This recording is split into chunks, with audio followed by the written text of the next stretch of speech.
David Wilkerson exhorta a la Iglesia. Capítulo 1. La presencia de Dios. David adulteró con Betsabé, y esto que David había hecho fue desagradable ante los ojos de Jehová. Segunda de Samuel 11:27. Betsabé llegó a ser reina, y David continuó cumpliendo con sus deberes reales. Cierto día, quizás mientras estaba en una sesión de gobierno a alto nivel con embajadores extranjeros, alguien se acercó al rey y le susurró: «Señor, el profeta Natán aquí se encuentra impaciente e insiste en verlo ahora mismo. Dice que es un asunto de vida o muerte». Me imagino a David palidecer al retirarse la sangre de su rostro rápidamente, incapaz de moverse y paralizado por el temor. Sus pensamientos se agitaban. «Oh no, él sabe, seguro que lo sabe, es profeta. Dios debe haberle contado acerca de mis relaciones secretas con Betsabé. Él sabe que Urías no murió por accidente, sabe que lo mandé a matar. Todo ha terminado, estoy perdido, acabado, me va a delatar». David los despidió pronto a todos. Respiró despacio y profundo antes de decirle a su siervo lo siguiente: «Trae a Natán a mi despacho privado». De repente aparece allí el profeta de ojos penetrantes, aquel santo hombre de Dios, Natán. David se hunde en la silla, blanco como un fantasma. «Que Dios te bendiga, Natán. ¿En qué puedo servirte? Dímelo». Natán mira hacia otro lado y comienza a contarle a David acerca del horrible pecado de un rico que le había robado una corderita a alguien. David se tranquiliza y quizá dice: «Bueno, él no sabe, no ha venido a delatarme, está enojado por el pecado de otra persona». Ahora David es todo oídos. Contesta así a la historia de Natán: «¿Quieres decir que ese rico, egoísta y horrible tenía muchos rebaños y ganados, pero cuando llegó una visita y necesitó carne, robó la única corderita de un vecino pobre? ¿Esa corderita era su mascota? ¿Vivía en la casa? ¿Jugaba con los niños? ¿Y dormía con ellos? ¿Y ese rico, avaro y egoísta se robó a la corderita? Te prometo, Natán, y vive el Señor que lo mataré. ¡Qué terrible! Le haré pagar 4 veces el valor de la corderita. No te preocupes, Natán. Le diré a mi capitán que traiga a ese hombre enseguida. ¿Cómo se llama? Dímelo, ¿quién es?» Natán da la vuelta, mira a David a los ojos, lo señala con un dedo y le dice: «Tú, David, tú eres el hombre. Tú robaste a Betsabé. Eres el asesino egoísta». David se queda mudo. El terror se apodera de su corazón cuando Natán le grita: «¿Por qué, pues, tuviste en poco la palabra de Jehová, haciendo lo malo delante de sus ojos?» Segunda de Samuel 12:9. Entonces vinieron estas palabras terribles: «Haré levantar el mal sobre ti de tu misma casa, y tomaré tus mujeres delante de tus ojos, y las daré a tu prójimo». Segunda de Samuel 12:11. David grita: «Pequé contra Jehová». Segunda de Samuel 12:13. David está aterrorizado, pero no por la profecía de Natán de que perderá a sus mujeres. No, David recuerda lo que le pasó a Saúl a causa del pecado y la rebeldía. David había sido testigo del fracaso de aquel gran hombre.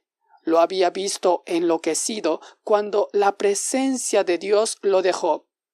Habla llorando al ver al que fuera un poderoso hombre de Dios maldiciendo y viviendo en temor y sin esperanza. David sabía cuál era el fin del hombre que pierde la presencia de Dios. Había visto el espíritu malo que poseía a Saúl. Entonces David clamó: «Oh Dios, reconozco mis rebeliones, y mi pecado está siempre delante de mí. Crea en mí, oh Dios, un corazón limpio, y renueva un espíritu recto dentro de mí. No me eches de delante de ti, y no quites de mí tu Santo Espíritu. Salmo 51:3. ¿Qué le pasa a un hijo de Dios cuando su presencia lo deja? Si los creyentes tomáramos en serio la experiencia de Saúl, clamaríamos al Señor como David, que dice: «Dame un corazón limpio, no alejes de mí tu presencia». Saúl es un ejemplo trágico de un cristiano que ha perdido la santa presencia de Dios. Los siguientes son 3 síntomas terribles de la pérdida. El primer síntoma es un espíritu deprimido y melancólico. El Espíritu de Dios dejó a Saúl porque él no quiso obedecer los mandamientos del Señor. A Saúl se le ordenó que no hiciera nada antes de que Samuel llegara a Gilgal a buscar la voluntad de Dios y hacer sacrificios. Pero Saúl se impacientó y tomó el asunto en sus propias manos. Entonces Dios lo dejó. El texto dice: «Por cuanto tú no has guardado lo que Jehová te mandó». Primera de Samuel 13:14. No tomó la palabra de Dios en serio. Le sobrevino un espíritu de envidia y celos, y se volvió inseguro. La multitud cantaba: «Saúl hirió a sus 1000 y David a sus 10,000». Y desde aquel día Saúl no miró con buenos ojos a David. Aconteció al otro día que un espíritu malo de parte de Dios tomó a Saúl, y él desvariaba en medio de la casa. Primera de Samuel 18:7. Saúl corría por la casa rompiendo cosas en un ataque violento de locura. Deliraba como un loco. Le arrojó la jabalina a David con intención de matarlo. Mas Saúl estaba temeroso de David, por cuanto Jehová estaba con él, y se había apartado de Saúl. Primera de Samuel 18:12. No se puede decir nada peor de un hijo de Dios que la presencia del Señor lo dejó. Toma su lugar un espíritu de desesperación y vacío, que causa irritación repentina, ataques de ira, celos, envidia y temor. El espíritu de melancolía de Saúl le hacía creer que los demás querían matarlo, que todos conspiraban contra él y que nadie lo amaba ni le tenía lástima. El texto dice: «Para que todos vosotros hayáis conspirado contra mí y no haya quien me descubra al oído, como mi hijo ha hecho alianza con el hijo de Isaí, ni alguno de vosotros se duela de mí». Primera de Samuel 22:8. Ya desconfiaba hasta de su propio hijo. Un día de negra infamia, Saúl ordenó la ejecución de 85 sacerdotes. Entonces causó la completa destrucción de la ciudad sacerdotal de Nob, inclusive las mujeres, madres e hijos. Saúl se convirtió en un intrigante y manipulador de personas. Su casa estaba dividida y alborotada. Como no podía dormir de noche, siempre estaba inquieto. Hay un tipo de depresión causada por la falta de ciertas sustancias en el cerebro, que es estrictamente un problema médico. Pero muchos casos de depresión entre el pueblo de Dios se deben a la partida del Espíritu de Dios debido a la desobediencia de ellos, como en el caso de Saúl. Se vuelven irritables, celosos, envidiosos, manipuladores y odiosos. Un segundo síntoma de la pérdida de la presencia de Dios son las confesiones frecuentes y los movimientos poderosos ocasionales del espíritu, sin el consiguiente cambio de corazón. Saúl siempre confesaba y decía: «He pecado, lo siento». Lo dijo en Gilgal cuando desobedeció a Dios, perdonó la vida al mejor ganado y salvó al malvado rey Agag. Se lo dijo a David después que éste no quiso matarlo en la cueva. 1 Samuel 24:17 dice: «Me has pagado con bien, habiéndote yo pagado con mal». Saúl se arrepintió otra vez en el collado de Haquila, después que David se metió al campamento mientras los guardias de Saúl dormían y hurtó la lanza y la botella de agua de Saúl. Este clamó entonces: «He pecado. Vuélvete, hijo mío David, que ningún mal te haré más». Primera de Samuel 26:21. Sin embargo, a pesar de todo eso, su corazón nunca cambió de veras. En realidad, se endureció más con cada confesión. Cuando David escapó a Ramá para estar con Samuel y los profetas, Saúl fue allá a matarlo. Pero el Espíritu de Dios vino sobre Saúl también y siguió andando y profetizando hasta que llegó a Nayot en Ramá. Y él también se despojó de sus vestidos y de la cintura para arriba, y profetizó igualmente de Samuel, y estuvo desnudo todo aquel día y toda aquella noche. Primera de Samuel 19:23. Cuando se acercó al fuego de Dios entre la gente santa, el Espíritu de Dios lo golpeó como un rayo. Fue maravilloso. Todo el día y la noche alabó a Dios con expresiones de éxtasis y profetizó. Pero cuando se levantó, volvió a su terquedad. Así son muchos creyentes. En ocasiones, Dios se les acerca. Entonces lloran y le prometen a Dios que van a cambiar. Dios les da periodos de fortalecimientos para acercarlos a Él y oponerse al pecado. Pero no cambian. No llevan una vida devota, ni estudian la Biblia, ni oran. La presencia de Dios no permanece en ellos. Pocas veces sienten que el Espíritu de Dios los cubre con sus alas. El tercer síntoma de la falta de la presencia de Dios es una vida confusa, sin guía y sin un mensaje personal de parte de Dios. Una de las historias más tristes de la Biblia cuentan que Saúl buscó el consejo de la adivina de Endor, porque Dios no quería responderle. Samuel 28:5.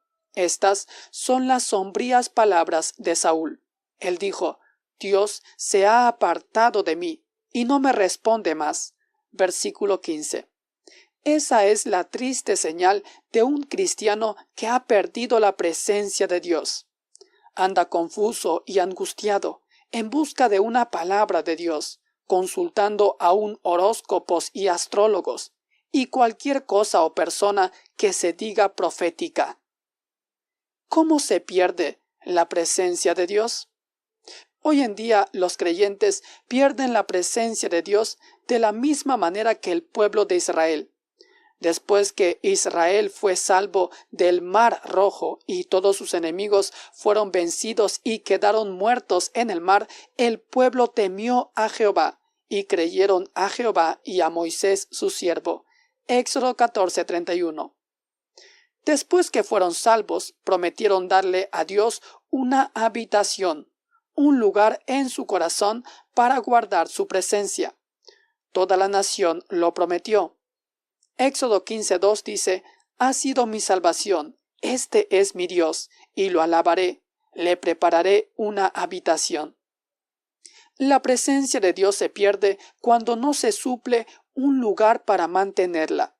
Israel le prometió a Dios que nunca olvidaría su hora de liberación, que su corazón sería su tienda, su lugar de habitación, y que siempre se acordarían. Esa es la comunión diaria. ¿No es eso lo que prometimos a Dios cuando nos salvó? Le daríamos todo el corazón. Nuestro cuerpo sería su templo. Su palabra sería nuestra delicia. Siempre seríamos agradecidos y oraríamos. Sin embargo, Israel pasó por alto la presencia de Dios y olvidó su palabra. Y así es en la actualidad.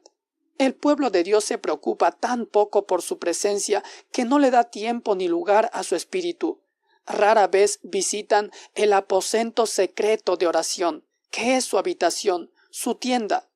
Muchos citan el versículo que dice: «Porque Él dijo, no te desampararé ni te dejaré», que está en Hebreos 13:5, Pero más adelante, el versículo 7 conlleva el mandamiento de poner atención a la palabra de Dios. La presencia de Dios se pierde también cuando se erige la estatua del becerro de oro. Dios llamó a los israelitas reunidos alrededor del becerro de oro pueblo terco. Esos israelitas representaban a un pueblo que no se encierra con Dios, que no dedica tiempo ni lugar a la dulce comunión con Él. Un pueblo del cual se alejen el espíritu y la presencia de Dios es un pueblo al cual consumirá pronto la idolatría. No se debe ridiculizar a los israelitas que danzaban alrededor del becerro de oro. El creyente en Cristo no debe preguntar con lástima cómo pudieron descender tan bajo, pues el becerro de oro todavía está con nosotros. ¿Qué es el becerro de oro? Un símbolo. Representa un problema íntimo del corazón. Simboliza una indiferencia casual a los mandamientos de Dios. Con sus actos, los israelitas dijeron lo siguiente: no puede ser que Dios cumpla lo que dice. Sencillamente no tomaron en serio sus advertencias. ¿Por qué se volvió Israel tan despreocupado, casual, liviano y sin temor de la palabra de Dios? Porque la voz profética estaba ausente. El profeta atronador no se veía por ninguna parte. No había ningún santo hombre de Dios allí en ese momento para reprenderlos. Solo estaba Aarón, el sacerdote condescendiente con el pecado. Moisés estaba arriba en la montaña con Dios. Y así es hoy en día. Durante los últimos 30 años se ha predicado un evangelio de manga ancha. Solo recientemente han aparecido los profetas. Esta falta de reprensión piadosa ha producido una indiferencia casual que permite al creyente beber el agua sucia de la mala doctrina sin convicción, ser indiferente al estudio de la palabra de Dios y despreocupado de la adoración. Sí, el becerro de oro es un espíritu en el Hijo de Dios, un espíritu de indiferencia. Entonces, ¿cómo se recobra y mantiene la presencia de Dios? Como tantos creyentes descuidan la oración, la verdadera pregunta es: ¿quiere usted de veras que la presencia de Dios lo acompañe? Porque, aunque usted no lo crea, Israel pudo haber avanzado a poseer todo lo que Dios prometió, sin su presencia. Israel pudo haberlo hecho, y muchos creyentes lo hacen hoy en día. Dios le dijo a Moisés que sacara a su pueblo y lo guiara hasta entrar a la tierra prometida. Él también dijo que un ángel los dirigiría, no él mismo. El texto dice: pero yo no subiré en medio de ti, porque eres pueblo de dura cerviz, no sea que te consuma en el camino. Éxodo 33:3. Piénselo. Todas las bendiciones de Dios, todos sus derechos prometidos y la herencia completa, pero sin su presencia. La presencia de ángeles, una tierra que fluye leche y miel, pero no la presencia de Dios. Saúl perdió la presencia de Dios, pero Dios le permitió derrotar a los amalecitas. Saúl venció a los filisteos. Todavía era rey, pero cuán terribles las consecuencias de quedar fuera de la presencia del Señor. En esta situación, el pecado abunda, los ídolos toman posesión y la carne se apodera del trono. David había visto eso, y entonces clamó lo siguiente: no me eches de delante de ti, y no quites de mí tu Santo Espíritu. Salmo 51:11. Moisés conocía tales consecuencias. Por eso no quiso continuar sin la presencia de Dios. Le dijo a Dios lo siguiente: si tu presencia no ha de ir conmigo, no nos saques de aquí.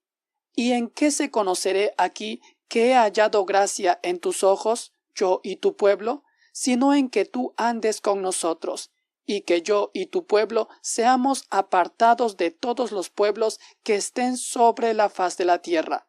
Éxodo 33:15. Ocurrieron tres cosas antes de que regresara la columna de nube de la presencia de Dios. El texto dice, y oyendo el pueblo esta mala noticia, que Dios no iría con ellos, vistieron luto, y ninguno se puso sus atavíos.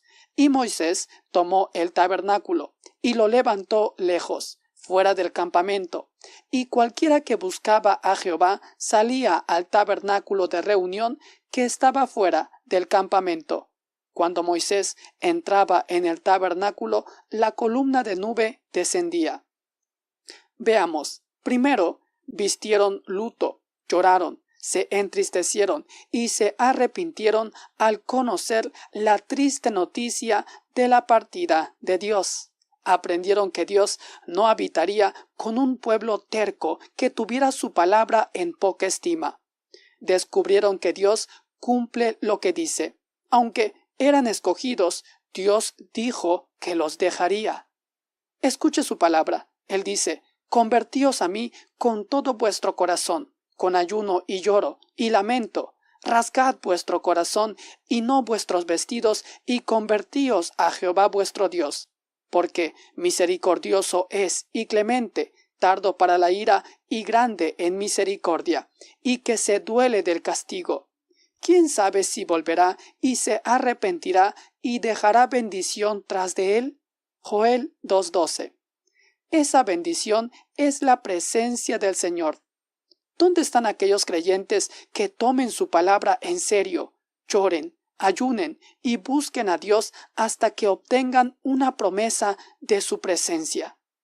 Segundo, pusieron a un lado todos sus atavíos. El Señor dijo, quítate pues ahora tus atavíos, para que yo sepa lo que te he de hacer. Éxodo 33:5.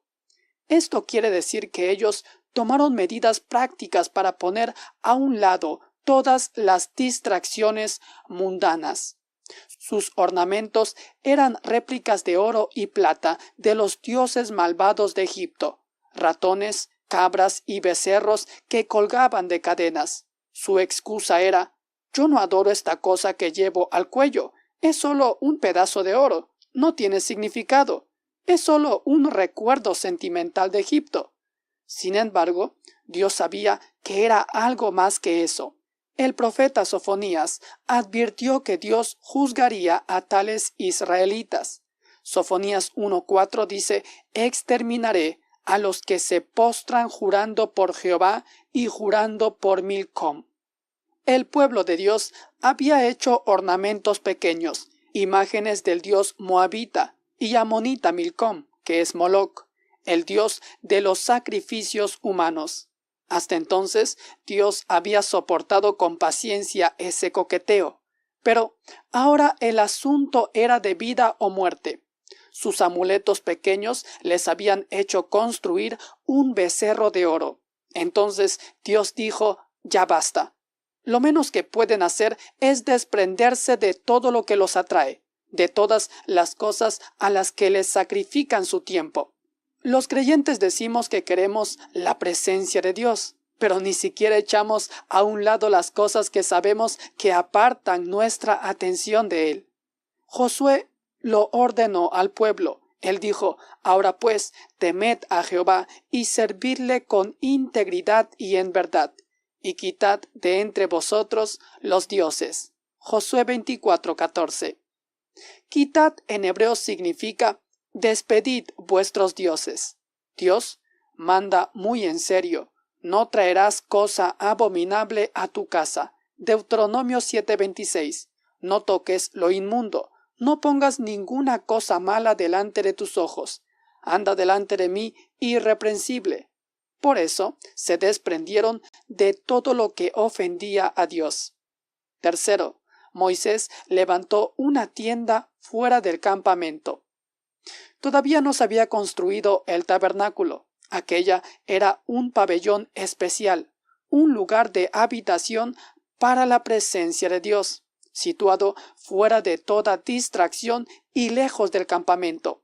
Solo los que de veras buscaban al Señor salían a la tienda de campaña. Moisés salía a diario y Josué nunca la dejó. Esa tienda representa el aposento secreto de oración del creyente. El Hijo de Dios debe dejar atrás a su familia y su horario atareado de trabajo. Debe apartarse de todo para encontrarse con el Señor y buscar su rostro, pues Dios se lamenta de que no haya más quien levante mi tienda ni quien cuelgue mis cortinas. Jeremías 10:20. Solo entonces se resolvió el asunto. El texto dice: cuando Moisés entraba en el tabernáculo, la columna de nube descendía y se ponía a la puerta del tabernáculo, y Jehová hablando con Moisés. Y él dijo: mi presencia irá contigo y te daré descanso. Éxodo 33:9. Si usted de veras quiere la presencia de Dios, ¿dónde está su tabernáculo? ¿Por qué no buscas a Dios? ¿Por qué no ora? ¿Por qué no estudia su palabra? ¿Por qué es la iglesia su único lugar de comunicación con Él? ¿No sabe de su presencia en usted ni le interesa?